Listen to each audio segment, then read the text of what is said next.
اب رخ کرتے ہیں ڈسٹرکٹ عمرکوٹ کا، جہاں ABC نیوز کے ڈسٹرکٹ رپورٹر گلشیر علی کی رپورٹ کے مطابق ڈھورو نارو تھرواہ کینال میں کچی شراب ٹھرا کے نشے میں 40 سالہ نوجوان الطاف راجپوت ڈوب کر فوت ہو گیا۔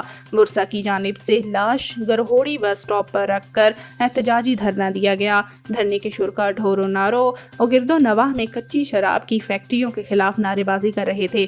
دھرنے کی وجہ سے 1 گھنٹے تک ٹریفک معطل رہی۔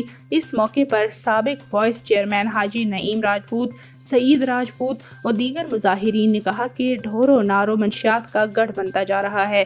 سرعام کچی شراب، آئس، ہیروئن اور دیگر منشیات سرعام فروخت ہو رہی ہیں۔ نوجوان نسل نشے کی لت میں مبتلا ہو کر بے راہ روی کا شکار ہو رہی ہے۔ حاجی نعیم راجپوت نے کہا کہ اس سے قبل بھی ایک نوجوان ڈوب کر فوت ہو گیا تھا۔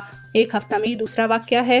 انہوں نے وزیر اعلیٰ سندھ سید مراد علی شاہ، صوبائی وزیر تعلیم معدنیات سید سردار شاہ، IG سندھ، DIG میرپور خاص، SP عمرکوٹ اور دیگر سے مطالبہ کیا کہ منشیات فروشوں کے خلاف سخت قانونی کارروائی کی جائے اور منشیات کی زہر سے نوجوان نسل کو بچایا جائے۔